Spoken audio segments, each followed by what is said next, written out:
This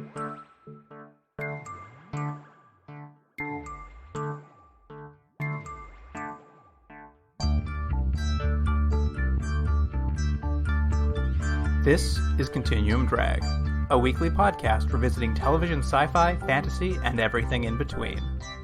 This week, Kolchak, the Night Stalker, episodes 5 and 6.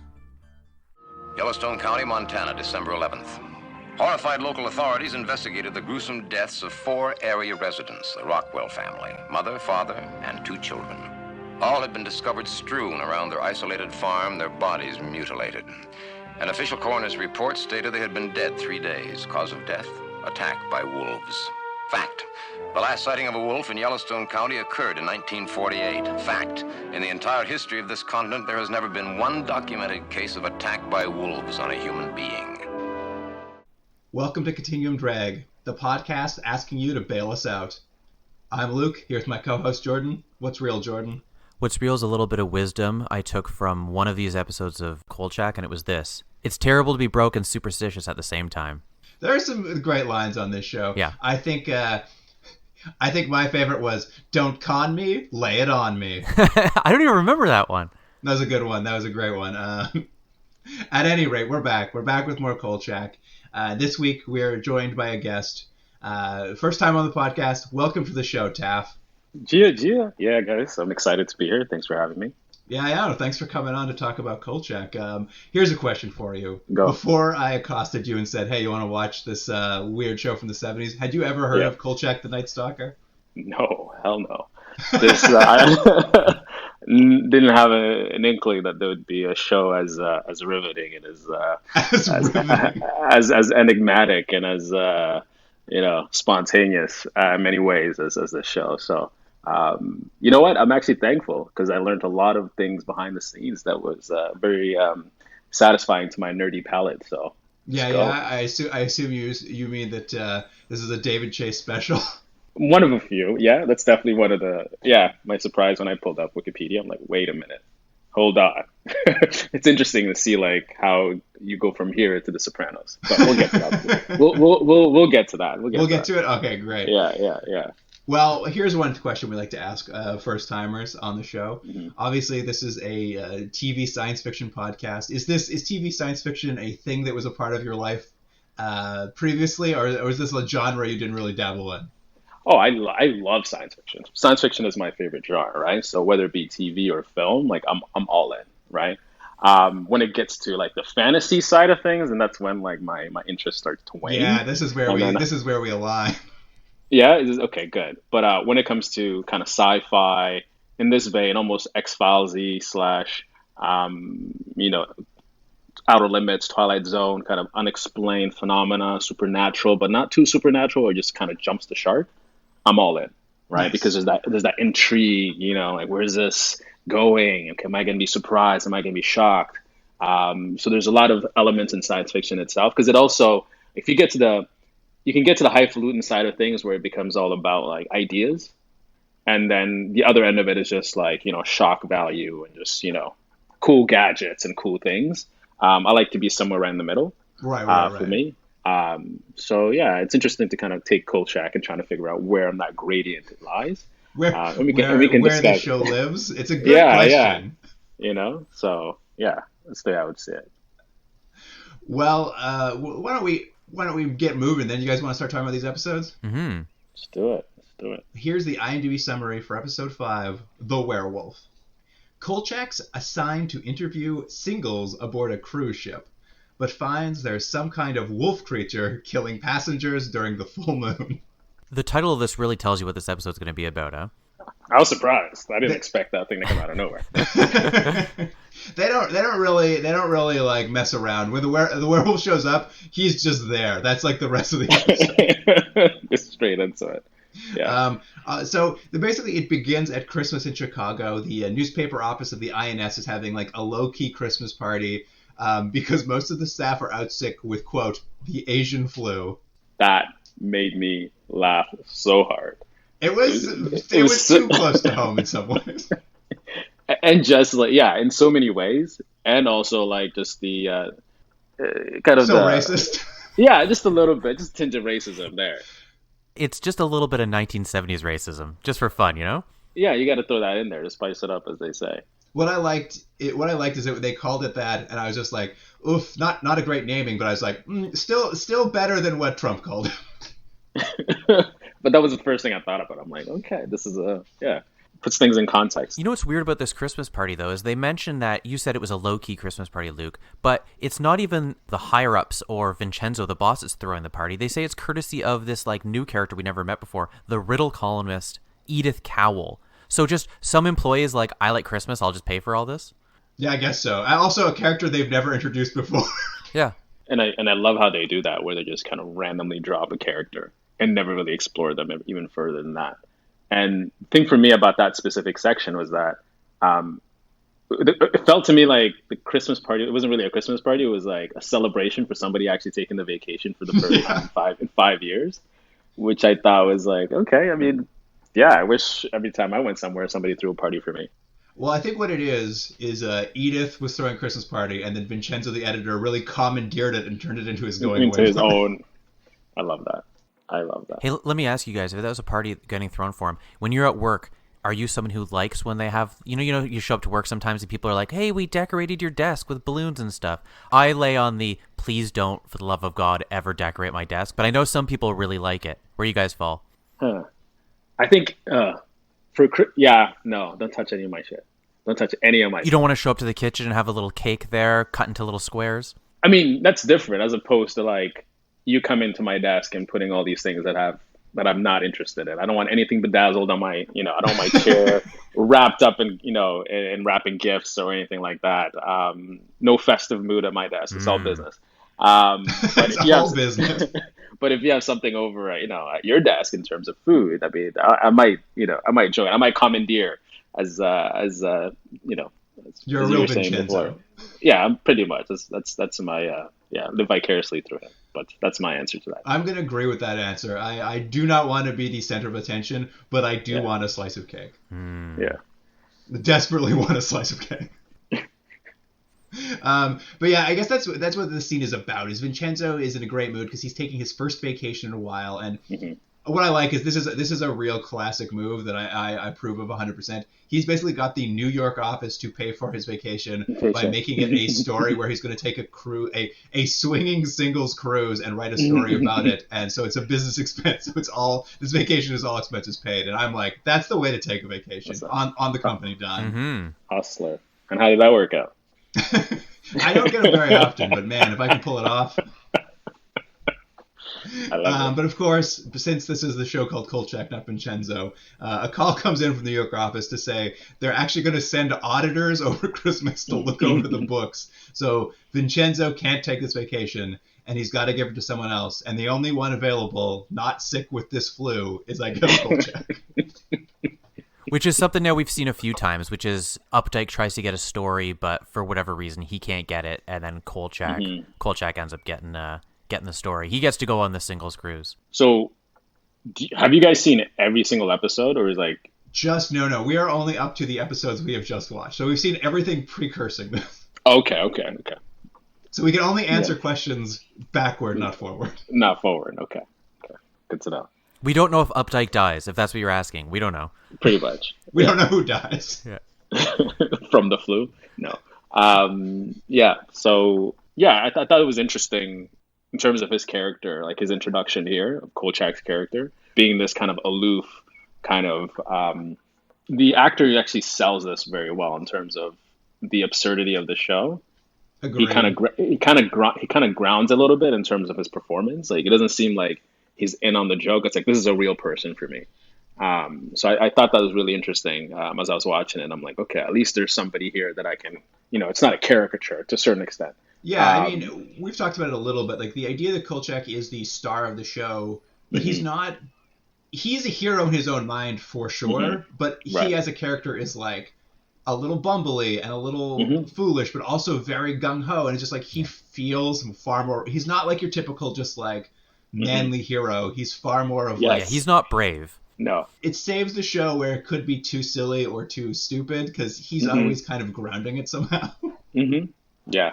I gotta say, though, this free cruise is a real letdown for me, because when he shows up to the cruise ship and checks into his room, the announcement that he has a roommate on this cruise ship, I was just like, I'm out. I'm off this cruise ship. That threw me off. You guys don't want a room with Mel Tartar? I loved his giant key necklace. It's like his open shirt with a necklace, and it's just a huge key hanging on his chest. I think he uses that as a pickup line. That was my guess. Yeah. He has it around just in case. Just in case he sees a lady he likes, he's like, all right, time for the key joke. She's eventually going to ask him about it. Yeah. It's like, why do you have this thing around your neck? Yeah. I gotta say, the only thing that makes it worse having a roommate is having a roommate on a swinging singles cruise. Like, what are you doing? Mel Tartar, get it together.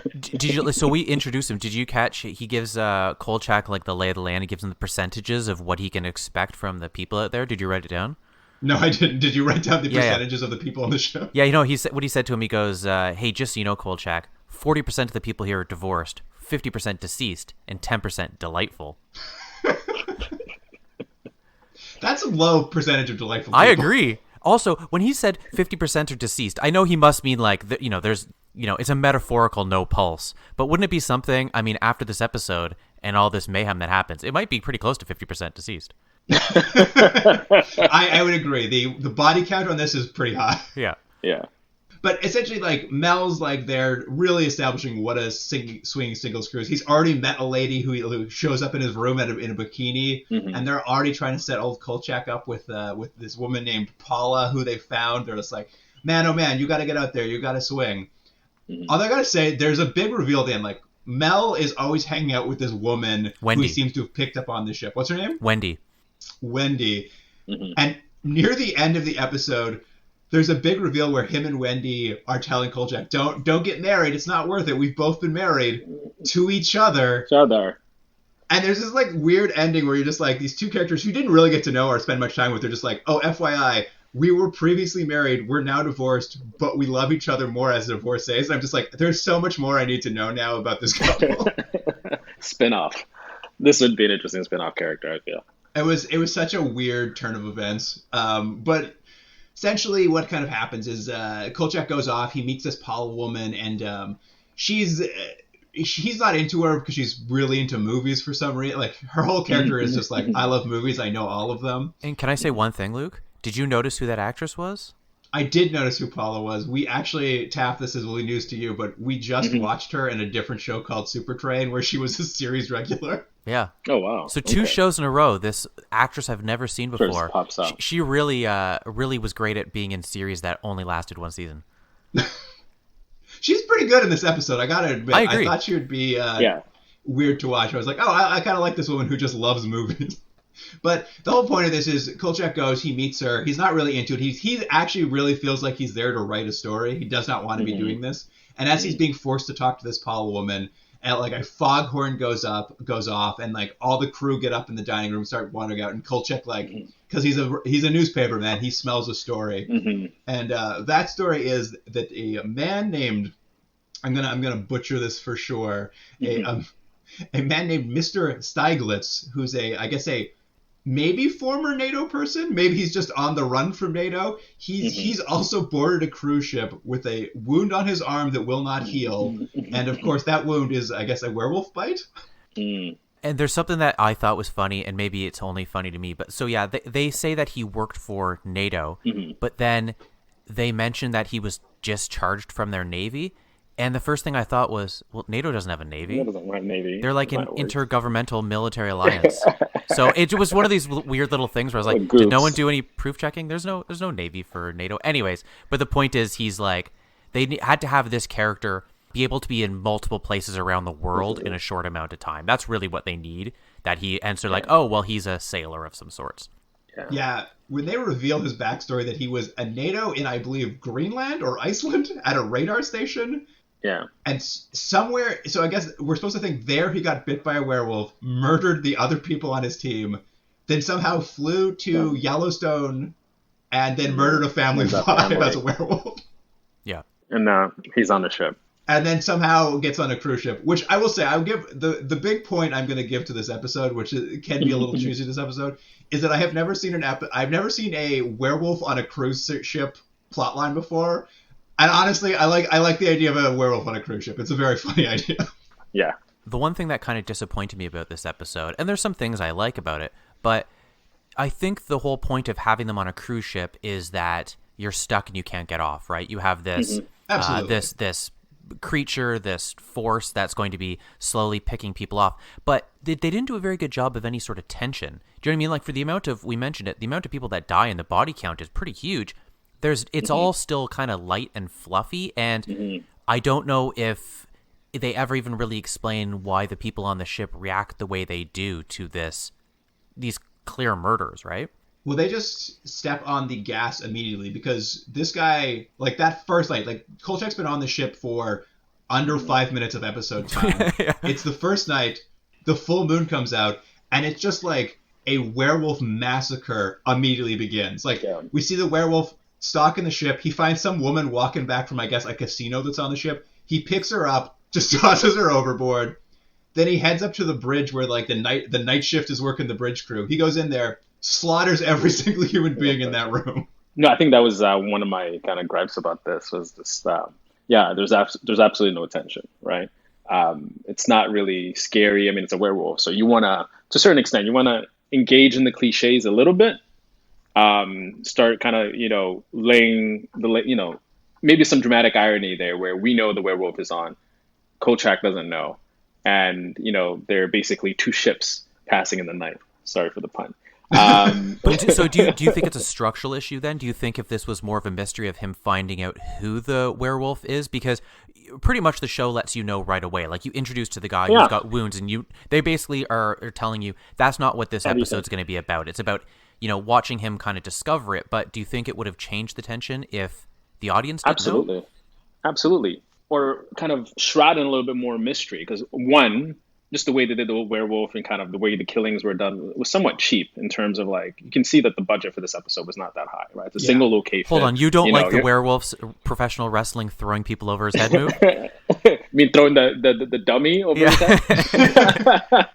Not particularly for this one, but it's that Jaws principle, right? Like, it's works better when you actually don't see the shark, right? I mean, you got to admit, the makeup on this werewolf is some of the worst werewolf makeup you've ever seen. That's what I'm saying. It's like, as I'm looking at this werewolf, I'm like, this is not a particularly scary Was I werewolf, wrong? right? Did they give him some sort of, like, dog nose, like almost like a red clown nose, but instead it was a really dark brown or black nose? I don't know. I never got a great look at him. It just looked like they had glued a rug to his face. Yeah. It wasn't great. No. I agree with all what you're saying. This is not a very well structured or tension run episode. The thing I kind of enjoyed was that, like, we see this bridge crew get killed. Kolchak follows the crew off.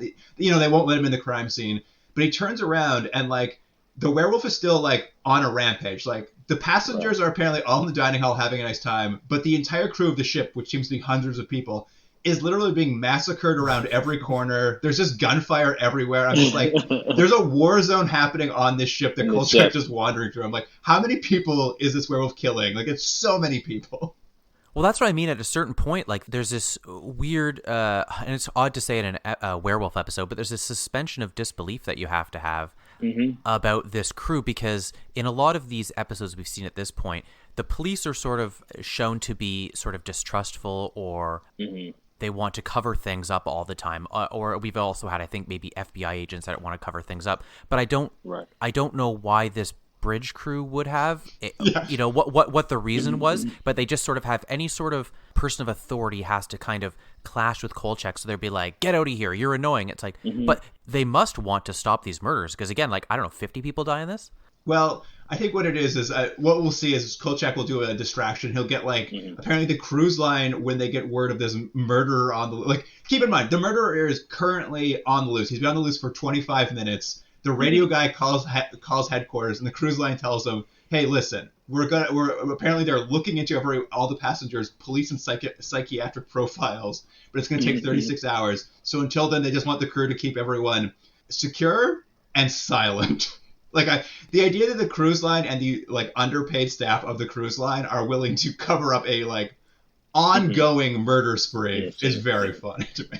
Like, how much are they getting paid for that? Well, and again, what would make sense is to have everyone locked in their rooms, and I know that makes for maybe more issues with the plot than they were wanted to bother with. But it's one of those things where it's like, this logically doesn't make any sense. No. I mean, I think after he finds this out, he then follows more crew members to like four of the passengers go to the break into the like closed pool, which is closed for renovations. That's where the werewolf WWE murders them. Kolchak and the crew arrive, and you're like, oh, they're going to discover the bodies. But not only do they discover the bodies, the werewolf is still there, and the werewolf starts tearing the crew to pieces, and like Kolchak's knocked unconscious, and that's the only reason we wake up the next day. Which is the funniest way to get knocked out, right? As I was watching that, it's just like, oh, he just like slowly and gently just rolls down on the floor, and then boom, he's gone. The actor who plays Kolchak is in his like late 50s. He can't do stunts. It was so funny. And then he wakes up next day. He's got the ice pack on his head and the bandages. I love that. That was fun. Also, this bridge crew has quite a lot of ammo. They're prepared for anything. Yeah, I don't know if many cruise lines have semi-automatic weapons, but these guys sure do. I wonder. They say that this is the last like journey of this cruise ship because it's been in service for so long. They even talk about how it like survived U-boats in World War II. So I wonder if the idea is this is just like this is an old cruise ship that's just like ready for World War II. Yeah, that's funny. It was such a period of time too. The idea that like a ship you're on was like also part of World War II. I'm just like, whoa, what a weird time where that could be possible. But essentially, yes, Kolchak wakes up. He was injured overnight, and he basically, this Mr. Stieglitz character has turned back into a human. He's there to see the doctor, and Kolchak gets to overhear their conversation, which, when it was crazy, I'm just like, this man has traveled the world, and he's seeking medical advice from the cruise ship's doctor on his, like, unhealing wound. He has, like, nightmares and blackout spells. I was just like, have you not talked to any other doctors? I guess he has, but he just doesn't like being told that he needs psychiatric help. Wasn't he also trying to get some morphine? Wasn't he trying to get some painkillers, right? Yeah, so I wonder if that was the purpose for it. I don't know why I'm getting too deep into like the motivations of some of these characters. It's this weird idea. You don't ever get to say, like, he seems angry and unhappy with anyone he talks to, but he also seems to want to get, like, he wants narcotics, and later he'll like steal narcotics, shoot himself up, and then chain himself to the bed. Right. So you get the sense he knows he turns into a werewolf. And he doesn't want to, but he also won't, like, he's also very angry at anyone who tries to help him. Yeah. I don't think he knows he becomes a werewolf. I think he knows during his blackouts he's doing stuff that he doesn't, that he's clearly injured himself, and I think he knows he's creating some sort of mayhem, but I don't know if he specifically knows he's a werewolf. Right. Not that it matters. Right.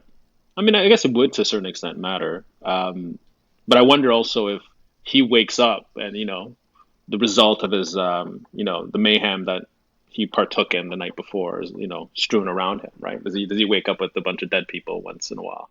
Like, to what extent is he... I mean, he must, because he's now killed 5 people in Greenland or whatever, like another family of 5 in Yellowstone. He seems to be aware that he's done that. And he actively chooses to just take a singles cruise. Which is my other question. It's like, Well, you know what it was? He was like, okay, there's a good chance there's going to be a full moon and I might kill people, but there's also a good chance there'll be some pretty ladies on this singles cruise, so I think I'll chance it. And I mean, as always with these things, which is what you're talking about, Jordan. Why, like, this one thing that doesn't quite make sense. Like, Kolchak's always butting up against authority, but there's a scene where he's like, after he wakes up from his coma, he's dragged to the captain, and the captain's like, "I'll put you in irons if you keep trying to report on this story." And it is just like, you're just like, my man, what do you care so much about this guy trying to like look into this like murder spree happening on your ship? Well, there was a little bit of maybe a slightly more subtle turn they could have had there, where the captain was like, "Look, I know you need to write a story. You can write your story, but can you make it a version, something different than what's happening, and I'll let you have access." I think there was something they could do there, but because this episode in particular has to move at such a clip for some reason, that they just don't have time for that. They have to have 4 different scenes of the werewolf mauling people, so there's no time for, I don't know, there's no time for that sort of anything like that. And he also needs somebody to butt against, right? He always needs that kind of, I guess, moments of conflict with other characters, because all the other ones are pretty much like comedic relief. So I wonder if this captain is just the analog to the police officer, who's constantly trying to kick him off the crime scene, right? Regardless of how legitimate the captain has authority, always, citing the rule book and article, whatever. I wonder if in the writer's mind, David Chase, let me bring you in here. I'm thinking in your MO here. If ultimately that's what it was, just we need more conflict in this scene. How can we kind of galvanize a little bit of conflict between these two characters? Yeah, I mean, that's the story engine. You need some authority to stand in the way. And in this one, the only option was captain of cruise ship. But how great would it have been if we find out at a certain point it's not Stieglitz and he thinks he's the werewolf? He's drugging himself up, he's chaining himself up, and then it ends up being Mel or something, Mel Tartar. Yeah. Sure, I mean, that would be better, a little twist in here. Yeah. This episode is not about twists, though. No, it's about not. Straightforward werewolf. It's about a werewolf on a cruise ship. It's about werewolf body slams. Taff, you mentioned how it's like obviously quite low budget, so like dummies are getting thrown around. People are just basically getting pushed by the werewolf. That's how they die, by getting pushed down. Yeah. At some point, though, Kolchak comes in and describes what he's seen at the werewolf attacks, which is a completely different TV show. It's just like limbs ripped, arm from arm. Like there's just blood everywhere. I'm just like, man, oh man, you guys, like what you wanted and what you got. There's like a vast gap between these. Yeah, they're definitely punching way above their weight, but that's not to say that they wouldn't be good, lightweight fighters as opposed to fighting a heavyweight. You know what I mean? This show could have been a Manny Pacquiao or a Floyd Mayweather as opposed to trying to be like a Tyson Fury or a Mike Tyson or trying to fight a Mike Tyson as a Mayweather, right? Because I feel like a lot of the elements are there, but if they didn't punch above their weight, budget wise, they could have actually told a really great story the way even that Jordan just kind of pitched, right? Of like, what if the twist is that it's not him as a werewolf, it's somebody else. Yeah. Or they play in with that the restrictions that they've already made for themselves, which is on a cruise ship. There's not a lot of room to play with, right? You only have some hallways. That was the thing for me, again, and I mentioned it earlier. I was really surprised at how little they used the cruise ship, because the cruise ship looks great, but it was like I think they just thought it would be better to have like people like the werewolf climbing up whatever the steeple is on the boat. I don't know what it's called. That sort of stuff, as opposed to, I think, the inherent tension of tight hallways where you can't get out. Yeah, I agree. Yeah, that's not the case. Although I do like when the werewolf climbed that big tower on the ship, whatever, I guess a steam stack or something. There's no reason for him to. People are shooting at him. He gets to the top. There's nowhere to go. So he just grabs a rope and just zip lines down. I'm like, yeah, werewolf zip line. All right, great. Yeah, it's like I was a pirate. What I loved also about that is like everybody there with a gun went to the stormtrooper school of shooting. Everybody was shooting at this werewolf, and everybody missed. Well, that was my like question. 6 people with guns. Were they missing, or was it just that they had no effect because they weren't silver bullets? I think it's a little of both. Yeah. They're also clearly bad shots because you can see the like squibs going off all around the werewolf. And Kolchak at that point had actually we're probably going ahead here. No, it's fine. I was actually going to say, like, Kolchak obviously very quickly is just like, it's a werewolf. Like, I've seen the photos I took. It's a werewolf. Yeah. And he's like, I got to make some silver bullets. Yeah. It's very funny. Kolchak doesn't know how to fight a werewolf, but he just asks Paula, the movie nut, and she's just like, in the movies, silver bullets, baby. Yeah. And they talk to a character who we're not going to cover a lot because he's barely in it, but there's this, like, old purser who works on the ship who I guess is supposed to be like a passenger liaison. But every time you meet him, he's like a character on MASH. He's like Klinger on MASH. He's trying to hustle you up some sort of like, he's like, I got a camera lens that I've scraped the serial number off of. You want to buy that for $50 kind of guy? Like he's stealing and he's wheeling and dealing. And Kolchak goes to him to get some silver. And the guy's like, listen, there's no silver on this ship, no pure silver, except for the captain's buttons. Which is just like leads us to another confrontation with the captain where Kolchak will break in. And that's not the first time we've seen Kolchak break into a place and hide in a closet. But once more he does. He steals the captain's silver buttons, has a bit of a conflict where the captain shows a little more nuance in this scene where they argue about the werewolf. And the captain seems willing to admit there's clearly a werewolf on the ship and like even like floats the idea is like, how can we get this ship to like outrun the full moon? But it's a very minor scene where it's the essential idea is to get the buttons. Yeah, he's got to get these buttons. He then goes back to his room and using a blowtorch and some like I love this. Just pots. He melts the buttons down to like a liquid silver. his old pal, his old roommate, Mel Tarter goes, he's like, Mel, I need a priest to say a Latin prayer over this pot of melting silver.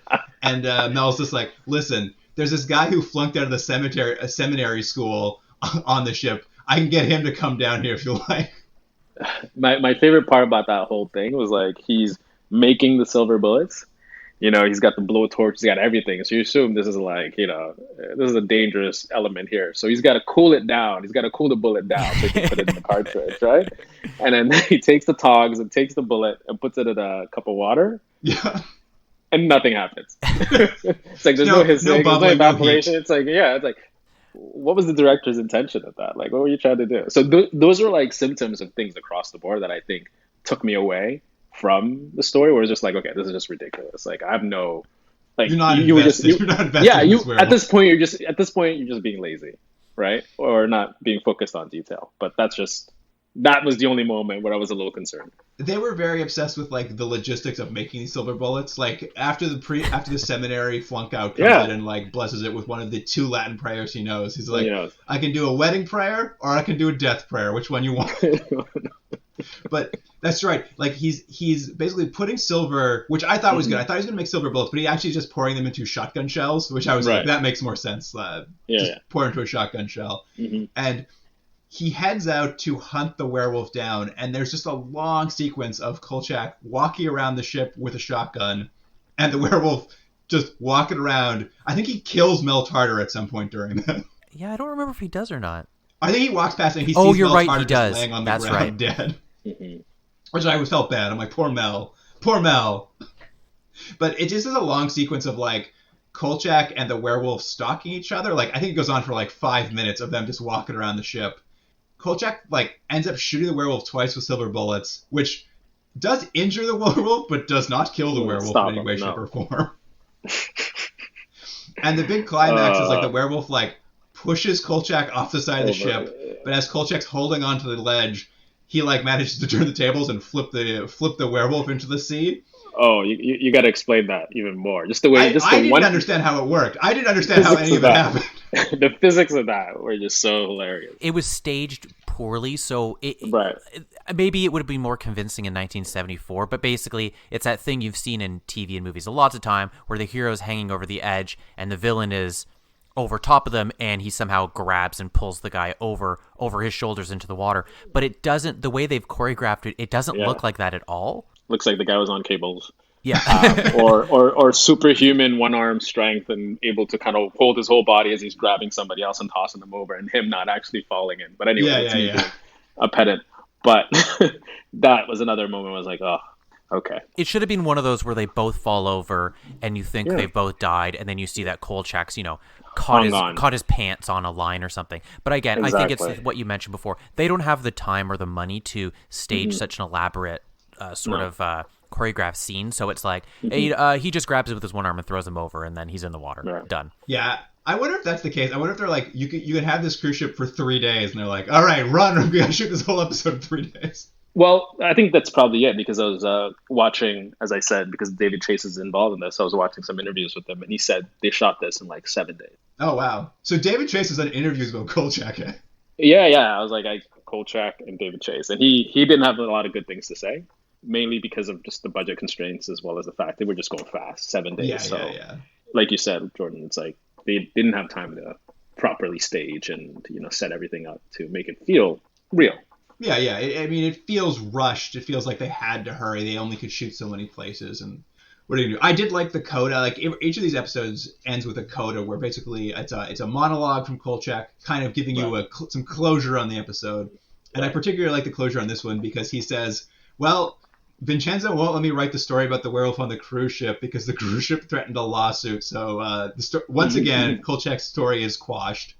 Mm-hmm. And then he goes on to say, he explains that only 11 crew and 4 passengers died. And I will tell you, we saw on camera 6 passengers die. So I know for sure 6 passengers died. But then he continues to say, it's like, beyond the people who died, there were so many people injured that like they can't count the number of injuries, and every single one of them had to be transported to Switzerland because they all now have a quote unquote rare blood disorder. So on the ship, at least 50,000, I think, werewolves are created. That's a big bare minimum. The whole thing of like he gets his story squashed because of outside forces. Okay, but it's like, but then you guys also added this thing that all these werewolves have been made and are running around somewhere in Northern Europe. It's like, okay, I don't know if those. I mean, someone's gonna write a story now. So my question for you guys is: do you think these, or the writers or the producers, etc., are making this show knowing full well the plot holes, kind of the quirkiness, and just are they winking at us, the audience member, or is it the latter? They're just oblivious at how their attempts of making kind of serious fare is just backfiring. I think it's somewhere between those, because from what I understand is the lead character, Darren McGavin, who plays this character, who plays Kolchak, he was very invested in this series. Like, he quite liked it. And from what we've read, and part of the reason it ended is he ended up doing a lot of the producing work himself, and he was like doing rewrites, I think, with David Chase as they were like they'd get a script in, and then the two of them like would try to fix it. Right. So I think at times, like, I think in this episode, you can tell it's not a very well-written script, and you can see that David Chase was just a story editor on the series, but he gets a co-writer credit. So you get the sense that they got a script in, and then it was just an attempt to fix it. And I think the fixes on this were like, try to make it a little funnier, try to make it a little less serious, because it doesn't work, right? Right. And so I wonder, too, I actually wonder, because there's this whole idea at the end, it's just like, we've now sent like 5,000 crew, or like, not that's too many, but like, let's say 50 people are now werewolves and we're sending them to Switzerland. And I'm like, is this idea that like they've now like all these people have like caught werewolf disease? Is that the whole reason we had an opening about the staff catching the flu? Like, were they trying to create some sort of parallel that they never quite landed? That's where my question was coming from. And I feel like that would have come together in like a desperate rewrite attempt later. Right. Because then it goes into the kind of like the Twilight Zone world, right? Of these are just parables or analogs to what's happening in the real world, and we're talking about serious issues versus a werewolf pile driving and doing the rock bottom on people on a boat somewhere out in the ocean. I'll say, though, to be fair to Kolchak, I think this is one of the weaker episodes that we've seen of the six, and we'll talk about another one in a minute, but it's one of the weaker ones. Just for whatever reason, the tone didn't quite work as well with the story as well as maybe some previous episodes. I will say this too. I'm happy to move forward from this because up till now, Taff, the episodes up until now have either been called like The Ripper, which is about Jack the Ripper, or The Vampire, which is about a vampire, or The Werewolf, which is about a werewolf. And I think they've kind of run out of your stock monsters now. So even as we'll see in the next episode, we're kind of at least going into new kinds of monsters in this next episode. And I think, to your point, Luke, I think this show works better when there's a somewhat more nebulous creature or problem that he's dealing with. I just think it plays better to the show's strengths, but which maybe is a good lead to the next episode. All right. Here is the IMDb summary for episode 6, Firefall. Remember the penny arcades that used to be so much fun when you were a kid? For a handful of coins, you could test your strength, your skill at a pinball machine. Those arcades were a lot of things to a lot of kids. But there was one particular arcade that represented something special for me. It was here that began one of the most terrifying experiences of my life.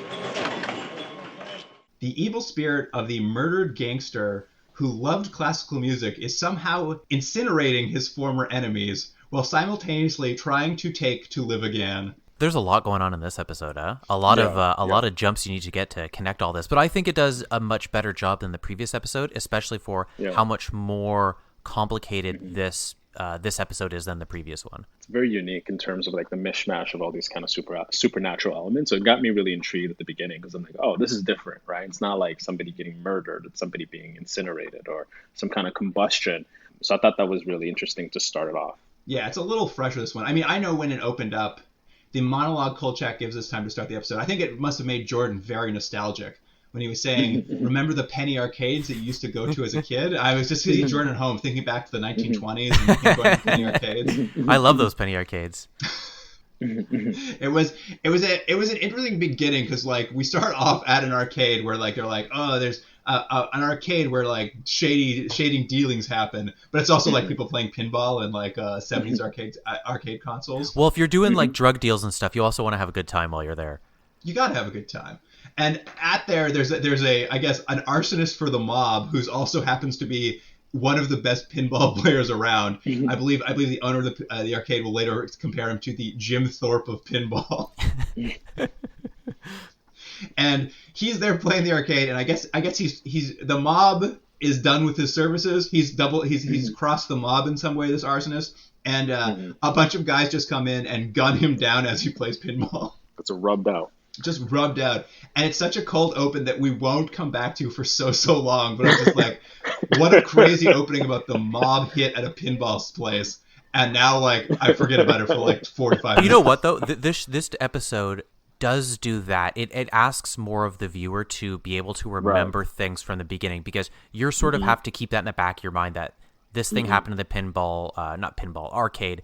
And so it might be important. And then the next scene, which you're going to see, which is, it seems like an innocuous scene, which is we meet this character named Ryder Bond, who's this sort of like mid-50s gentleman, kind of gray beard and hair. And he's being driven in a car. And Kolchak narrates that he needs to be really punctual. And the way they visually show that is that he's late. So I guess, I don't even think we have him say it, but they imply that he sort of gets his driver to cut through a funeral procession so he can get to where he's going faster, and he sort of cuts off the cars. But it happens very fast, and again, there's another scene you're like, okay, you need to make note of that. There's a reason that we've seen this scene, even though it doesn't seem like it adds up to much at the time. Yeah, you won't get explanations for any of this until very late in the episode. And this is, of course, followed up by the second, more mysterious death of the episode. Is the first violinist for the Great Lakes Symphony has just laid down for his, quote, pre-concert nap, which we all do. Yeah, it's George Mason is his name. And as soon as he does, big puffs of smoke fill the bedroom, and as the puffs dissipate, he's now just a charred corpse. Yeah, I love this. You know what? The actual effect of the burning is, it is what it is. It's 1970s, but I actually thought the look of the charred body and the charred remains on the bed or wherever it is, I thought that looked pretty good. Yeah, it was not quite night and day between this and the werewolf episode, but the effects and the horror elements of this episode are much like the charred corpses look gross in a way you want them to look gross. Like it for a spontaneous combustion episode, you're like, yeah, this is all right. Yeah. Oh, and there's one thing I don't know if you mentioned, Luke, and that before we see this guy burn, we see this weird sort of like really quick flicker of Ryder, who we see in the car. We see him like he's a ghost, sort of like just appears for a second, and then the guy burns. Yeah, and he also appears in the hallway to this guy's neighbor who's walking her dog. Like it's essentially we're seeing what appears to be an apparition or a ghost of this famous conductor / composer Ryder Bond.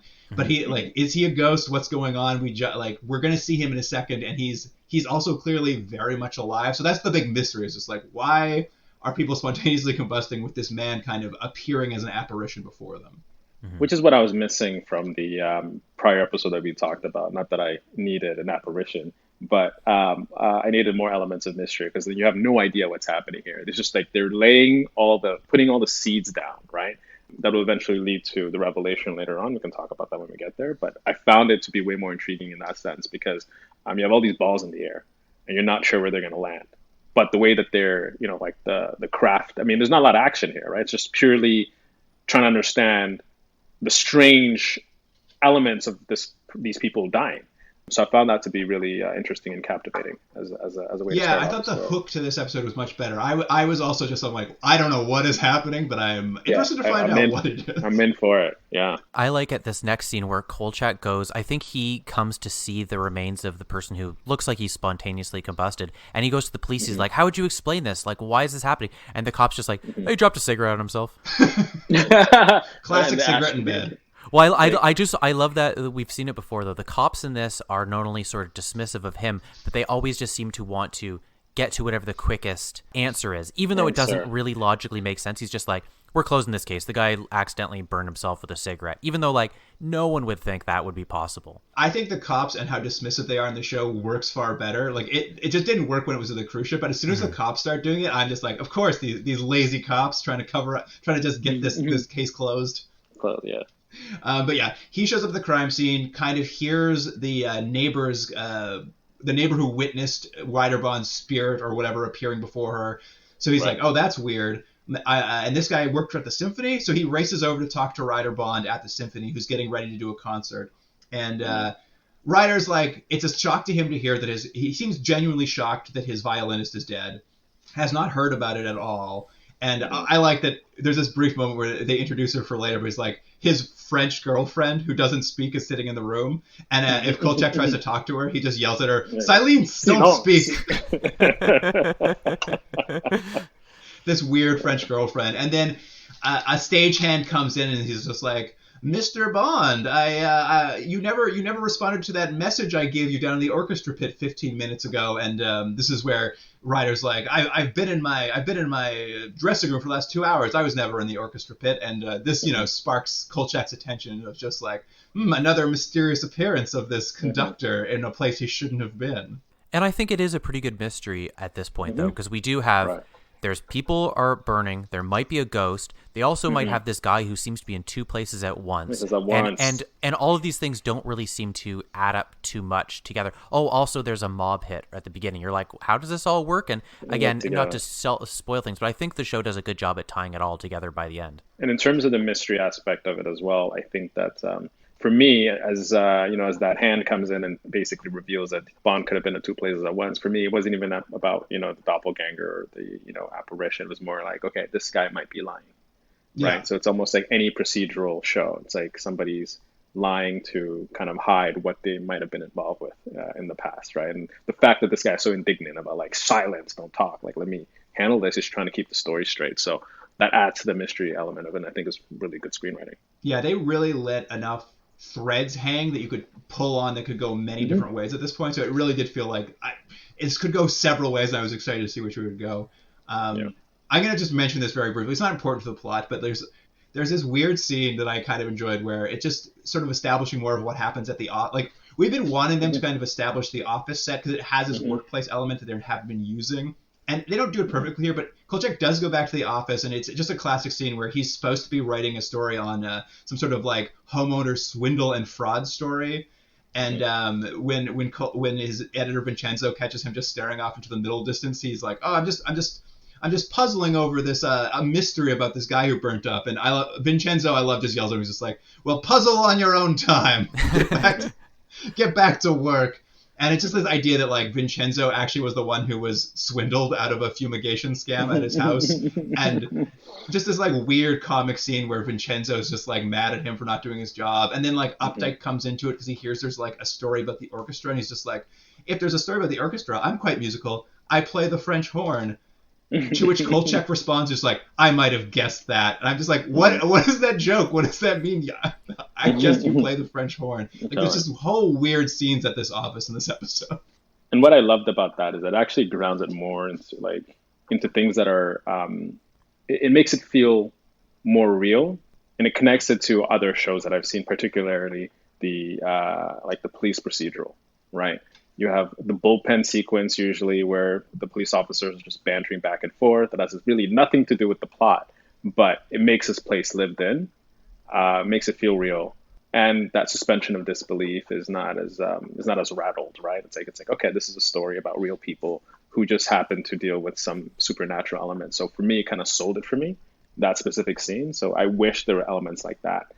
Not just at the beginning of the last episode that we watched, but somewhat kind of interspersed throughout as we're kind of going to solve this mystery.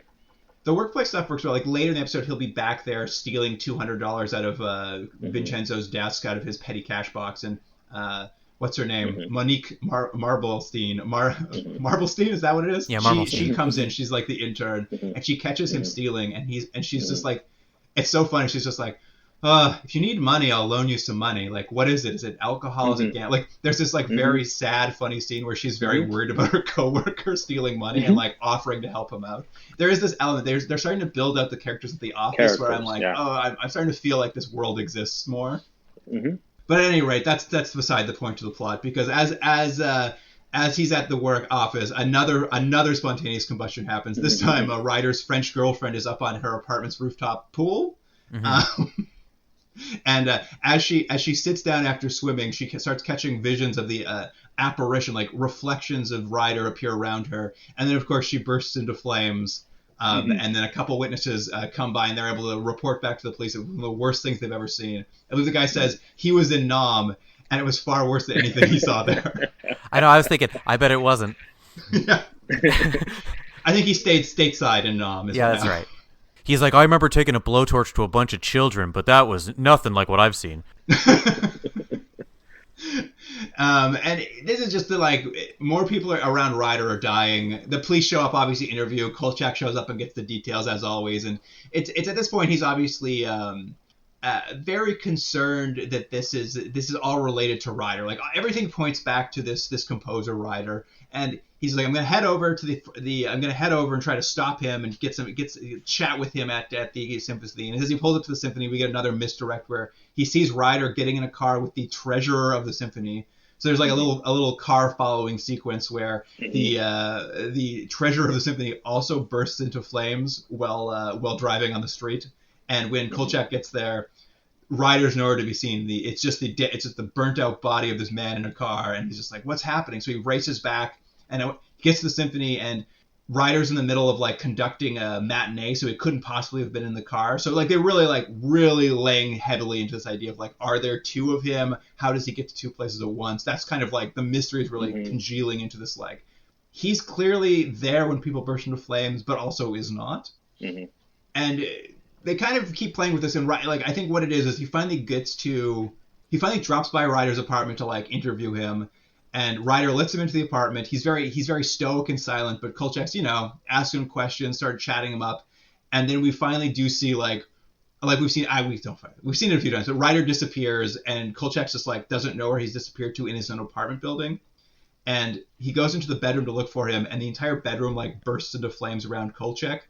And it's really just building this mystery of who is this man who keeps disappearing and also lighting things on fire as he does. I like when Kolchak's in this burning bedroom, the curtains are on fire, the bed's in flames, the door itself is somehow burning on its own, and Kolchak just grabs the doorknob and shows himself out. It doesn't even seem like he tells anyone the house was on fire when he leaves. What he does is he takes his hat off and uses his hat as a oven mitt sort of thing to grab the handle. But I like how the scene. What I thought it was going to be was, how is he going to get out of this? It's he just opens the door. He gets out real quick. There's not much threat, actually. Kolchak just shows himself out of the burning room. Yeah. He's like, all right, I'll leave that unpleasantness behind me. I really liked it for his character, too. His character is not a character you can really put in a lot of threat. He's just no. It's just oh no, everything's on fire. I guess I better go before I get in trouble for them. He's not heroic at all. No. He'll escape at the first chance he gets. Yeah. But basically, this is the first half of the show. It's all this weirdness around this conductor disappearing, reappearing, flames getting started up, and we get this kind of it's kind of classic for the show now. It's a bit of exposition in the middle where we only see some of how he gets the information, but he essentially off camera he goes to visit some university academicians, and then on camera he goes to visit a gypsy named Maria, and essentially what we the audience learn is essentially this apparition that keeps appearing is a doppelganger. This is the big reveal. It's a doppelganger. And a doppelganger is, in this world, a ghost that wants to take over the body of a living person whom it envies. So this is what this ghost is, I guess. And apparently it can only take control of someone once they're asleep. So that Ryder, if he falls asleep, is going to get possessed by a ghost. And it also can only kill people when they fall asleep. So you could only get killed by a doppelganger when you're asleep. Yeah, I wasn't sure about that part because he can still light people on fire when they're awake. So it's isn't that just as effective? Well, I think the idea is the guy was having a nap when he burst into flames, and then they're postulating that the French girlfriend, I guess, fell asleep on the patio furniture.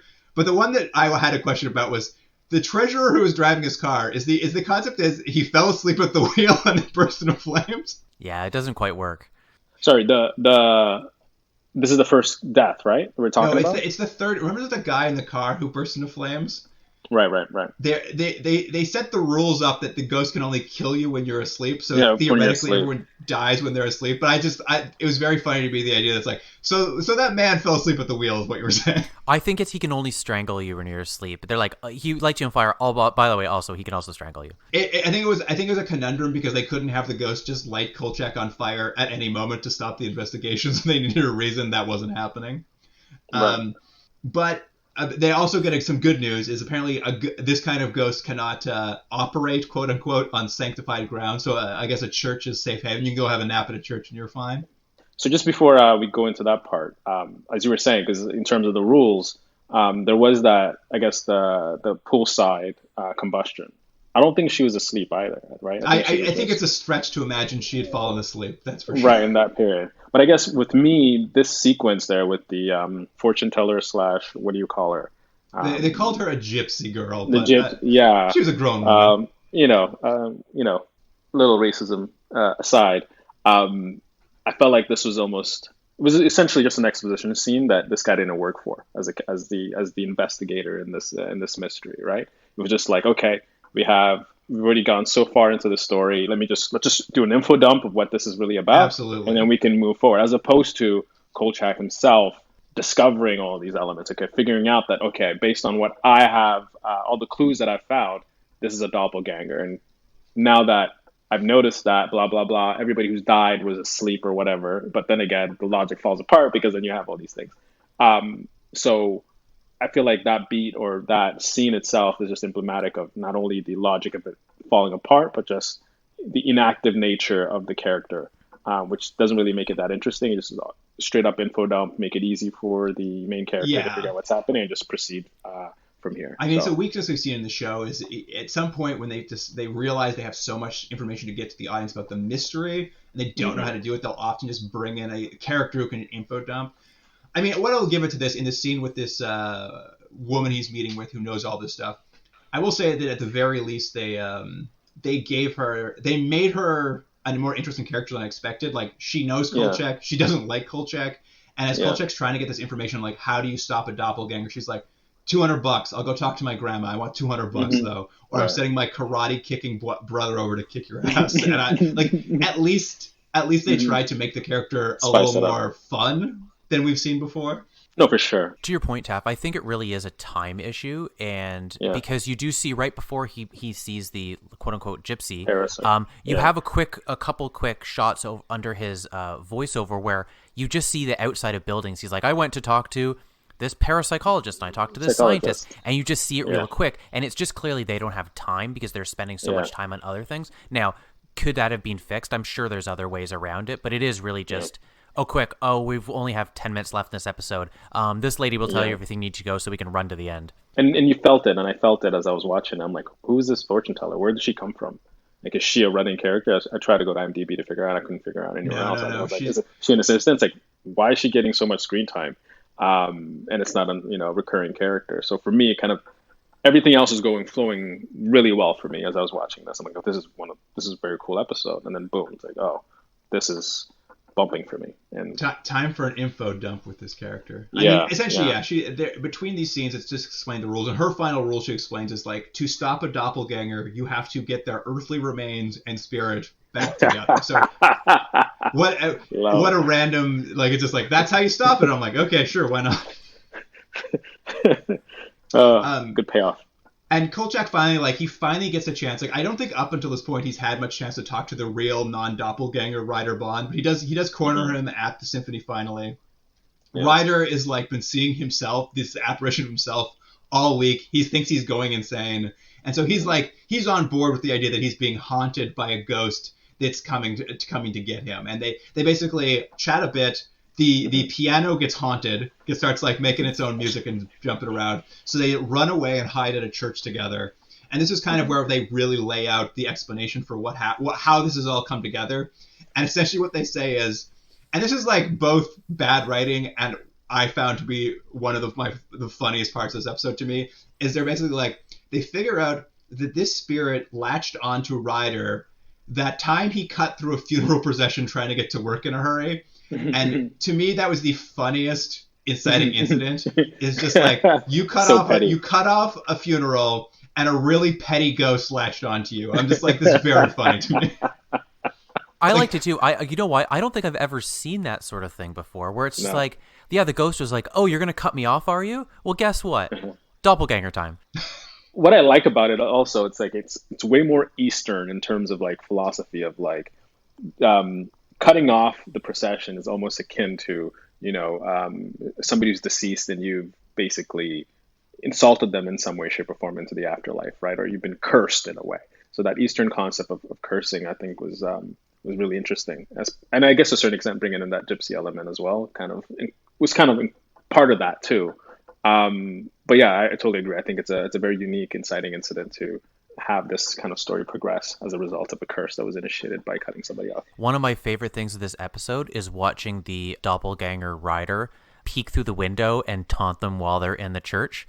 It made me laugh every time because he just became this like real impish sort of character who's just like, I'm in the window. What about this window? You gonna let me in? I did like that too. The actor who plays Ryder Bond gets to play both himself and this doppelganger. And when he's like, because the doppelganger can't come to the church, but he apparently can just hang out in the windows of the church with like flames burning behind it. And that actor is just chewing the scenery. He's like popping up, smiling like crazy. It made me laugh every time I saw him in that window. It was one thing, like he's like knocking on the windows trying to keep them awake. I was just like, this actor is having the best time of his life playing Ghost in a window. And I like that concept. Like, you know, whatever you think if it works with the episode or not, but they've established he can't come in because, you know, it's a religious ground. And so he's like, but I can come up to the window. Oh, you want to sleep in there? Well, I'm going to be as annoying as possible. I'm going to bang on the windows and make noise. I was like, I like that. That's a funny way around that. It gave the doppelganger far more personality than it had previously. What I would have liked even more is if they had kind of grounded the doppelganger in some form of mythology or some form of history, or some form of culture, right? Because right now it just feels a little bit kind of disparate because, you know, you have the gypsy culture, but then you also have like the Judeo-Christian mythology / religion, and you can't get into the church. So I think one way to elevate it would have been to like establish the source of this kind of specter. Where's it coming from? But then again, timing, maybe. But that's one of the things that I was missing. It's like you have all these disparate elements that you're kind of putting together, but then where's the linchpin? Like, where is it coming? Where's it emanating from? Yeah. They never really get into the whys as much as they could have. I mean, essentially what happens is, now that Kolchak knows he cut off a funeral to get this ghost latched onto him, he's able to track down whose funeral it was. And of course, it was the arsonist who the mob killed at the pinball arcade. And we get a little scene where he goes to talk to the arsonist's bereaved wife, who she's not that bereaved. She seems fine with it. And she basically explains that, like, oh yeah, my husband, he was a real quiet guy. The only thing I really knew about him is he loved classical music, and sometimes I'd catch him like pretending to conduct in his bedroom by himself. And I guess that's why we're supposed to think he was so interested in like latching on to Ryder Bond in particular. Like, he wants his life, he wants to take it over. This is his way in the afterlife of becoming a composer, I suppose. Maybe he had unfinished business, and that's, I guess, what they're trying to imply.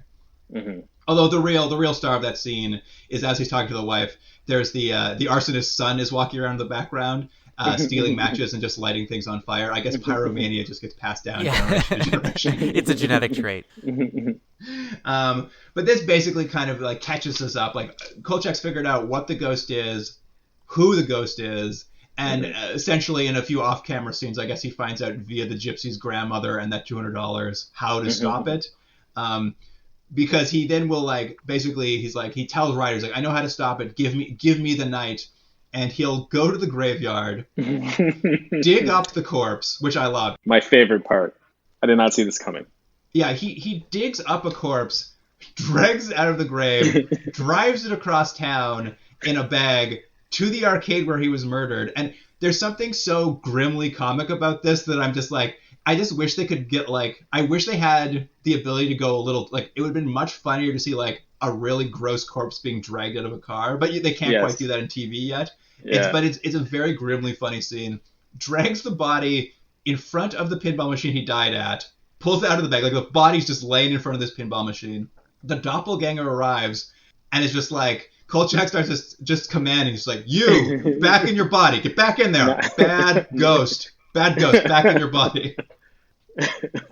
It's such a weird, like, they never establish exactly how he's supposed to get the body and earthly remains back together, and it's just him shouting at the ghost to do it. And I'm just like, sure, why not?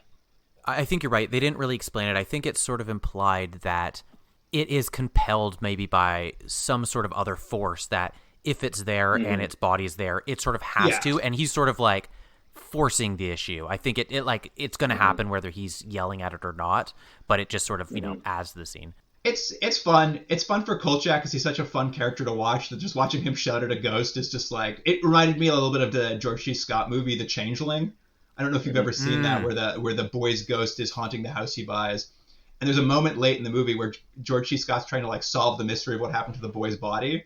He comes home and the ghost is just like slamming doors and like flipping on and off lights, and it's supposed to be a very scary scene. And George C. Scott just turns around and says like, "Shut up, I'm working on it." But basically he gets the ghost basically back into the body, ending the doppelganger thing. But of course, before the doppelganger gets back in the body, he like lights the entire arcade Kolchak's in on fire. So Kolchak's standing in a flaming arcade, yelling at a ghost to get into the body. He pulls it all off. The ghost is back in the body. Kolchak walks out of the flaming arcade into the night, and a beat cop is just walking by, immediately arrests Kolchak for arson. Just immediately arrested for burning down an arcade. And it just ends with Kolchak. Fire trucks are pulling up. The arcade at some point explodes. Like the front window just blows out with flames. There's just like, it's chaos. Kolchak's in the back of a police car, and it kind of ends with him being like, well, I solved that mystery. Now it's time for a nap. I'll get Vincenzo to bail me out in the morning. But Luke, in this episode, they at least imply that he gets to actually publish his story, which I think has only happened once or twice so far. They don't true. say that he got it quashed at it. It was honestly these the climaxes on Kolchak can feel rushed, and I think for the most part do feel very like sudden and moving. This one was good though, like the flames, the exploding arcade. Like I was just like, yeah, great. This is a fun ending to this episode. It's both dramatic and silly at the same time. Yeah, I feel like they rushed the second half of this episode. 100%. The first half was great, but maybe on another pass, cut elements of the first act or the first section just in terms of time, and just spend a little bit more kind of fleshing out the rationale of everything in the second part, right? Because there's a lot of great elements here. It's just that just came out of, to a certain extent, just like really rushed and came out of nowhere for me.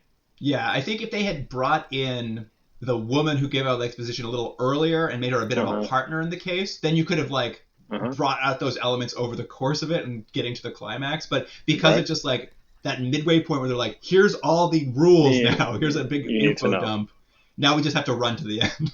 Yeah. Hey Luke, did you notice that the grave digging scene was some reused footage from the first episode? I did. I think it was reused from the zombie episode, right?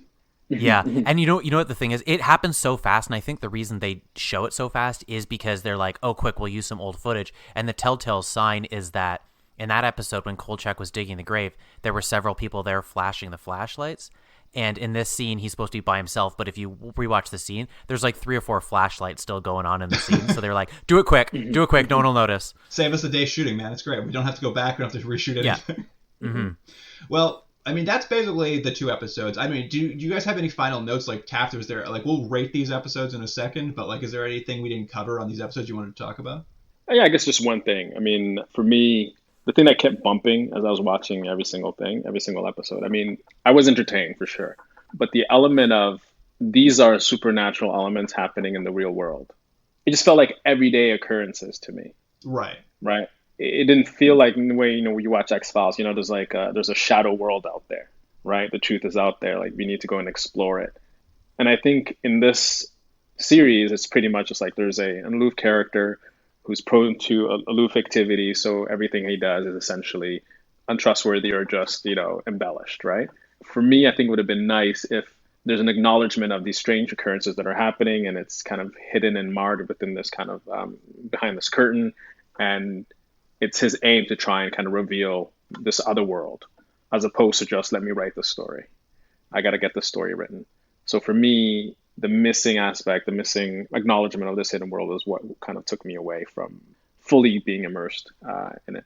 No, that's fair. It's very true. Like for him, these stories are just like another, like he could be writing about anything basically. He just is excited to do it. And there's never a sense that like there's never a sense that it's hidden from, like, he just stumbles into another story, basically. So there's no like veil that he's piercing. It's just like, hey, here's another story about a ghost this time again. Right. Well, and there's also a sense in this show that maybe Kolchak isn't making much of a difference with his stories. You know, we mentioned it before that mostly these aren't even getting published. So it's kind of funny to think, like, what is he actually writing? If he's not getting most of these published, is he mostly just known for his weird stories that Vincenzo is giving him about like some scam or something? Because that's what it seems like. Yeah, it seems benign. It's like, to me, if your stories aren't published, you're gonna have to go tell everyone, like, you guys, there's a real werewolf out there. You know, there's doppelgangers. There's all these things that are, you know, hidden from the general public. But I feel like, you know, for the episodic purposes, the monsters of the week, I guess it's not conducive to that kind of format. The medium is the message, but that's something that kind of, you know, took me away from fully enjoying. It's a weird thing. Like, you'd think he'd work for a tabloid or something, but he works for a very serious paper. So hence none of his things ever see the light of day. Yeah. If he was part of some magazine that was all about, you know, paranormal activities, things like that, it'd been like, okay, at least we're within that world. Right. Yeah. And I will say, I know it's the first season, so they're really spending all their time and hanging out with Kolchak, doing all Kolchak stuff. But I'll be honest, like, I'm not saying the werewolf episode would have been much better, but like I would have almost rather like it was Vincenzo who did take that trip, and then it was like there was like a standalone episode where Vincenzo had to deal with a werewolf, which is like he's constantly, you know, having to keep Kolchak stories down, and like now it's his job to like take care of a werewolf. Like I just feel like maybe a few of the other characters, like, you know, what if Updike came along for the ride, because this is a thing about music, right? And then Updike's like, you know, he could be the bumbling scared man of like a ghost popping up everywhere. Like, it just feels like they could use those other characters to like give some more reaction. He needs a partner. Wouldn't hurt. At any rate, why don't we rate these episodes? Taff, we typically do these on the IMDb 10-star scale. So for Werewolf, I mean, and here's the thing: you don't have to. You can judge it by any criteria you like. So it's up to you whether it's just like enjoyment or like hard like fact. It's up to you. So like out of 10 stars, what do you think the Werewolf's worth? Okay, instead of stars, I'm gonna go with silver bullets. Nice. I will go. I would go 5.5 silver bullets. The only thing that's keeping me from 6 silver bullets is throwing the dummy over the ledge. Apart from that, it was entertaining. I'll give it 5.5. 5.5. It's very funny. I'm also giving it 5.5, but I'm giving it that 0.5 for the dummy being thrown. Here's the thing. It's like it is one. It feels like a retread of some of their earlier episodes. It works worse than anything they've done. But there's some silly elements that like I'm just like Werewolf on a cruise ship, just like WWE throwing people. I'm like at least it's so dumb. There's moments where it's funny. It's far from the best work they've done. But do they know that it's like, no, I don't think they do fully know. Like, I don't think they're fully aware of how silly and fun it can be. I don't think that's on purpose. Yeah.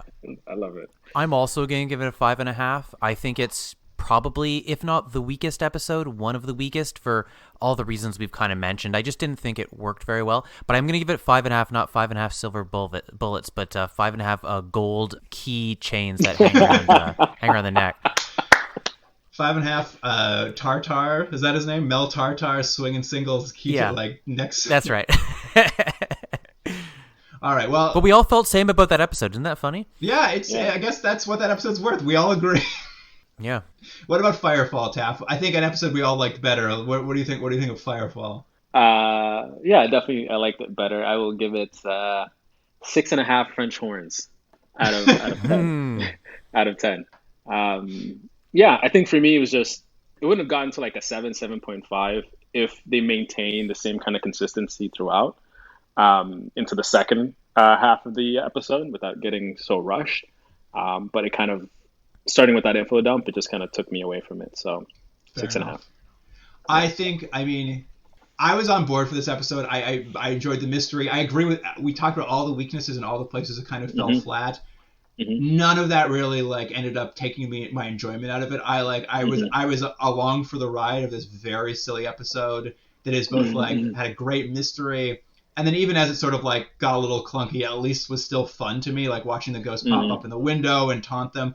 I ended up having like a far better time. After watching The Werewolf, I was like, oh man, this is a much better time than the previous episode.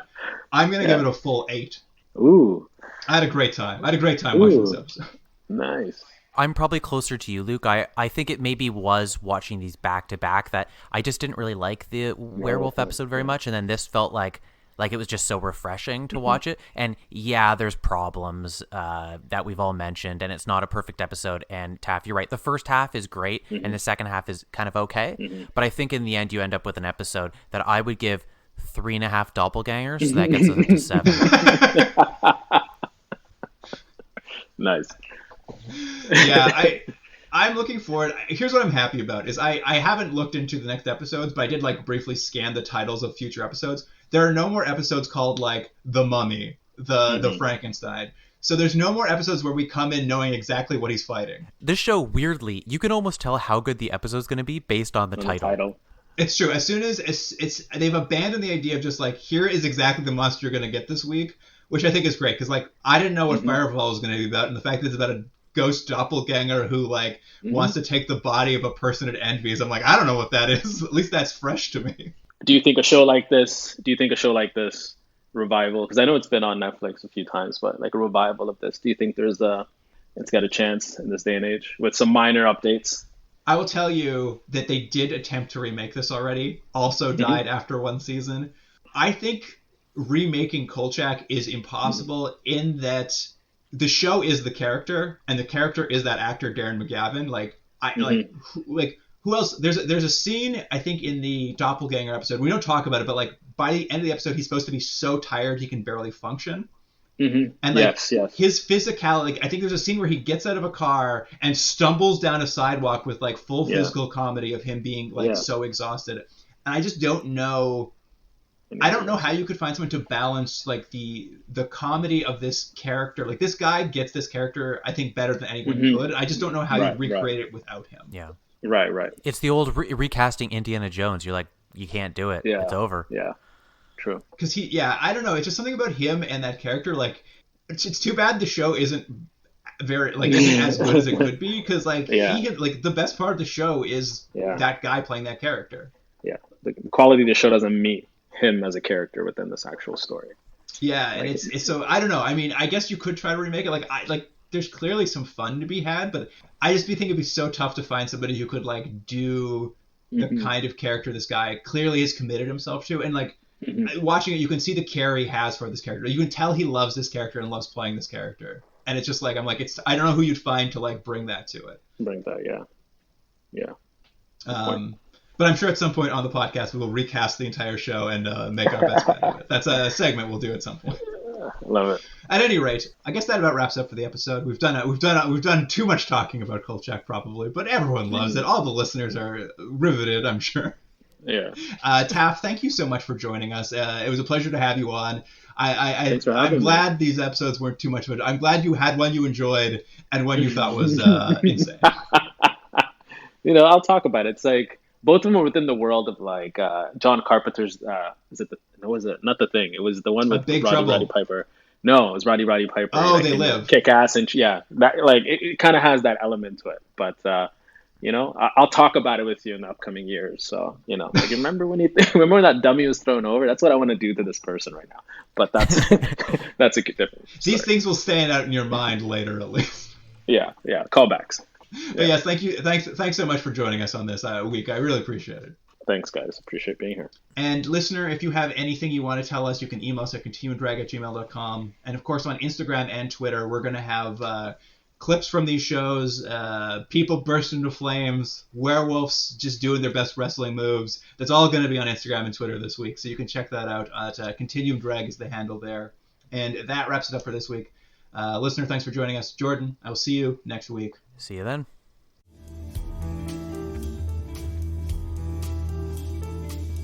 Continuum Drag is recorded in Toronto, Ontario. Theme music by James Rex Seidler. Produced by Jordan Dullock and Luke Black. Special thanks to Aaron Hughes.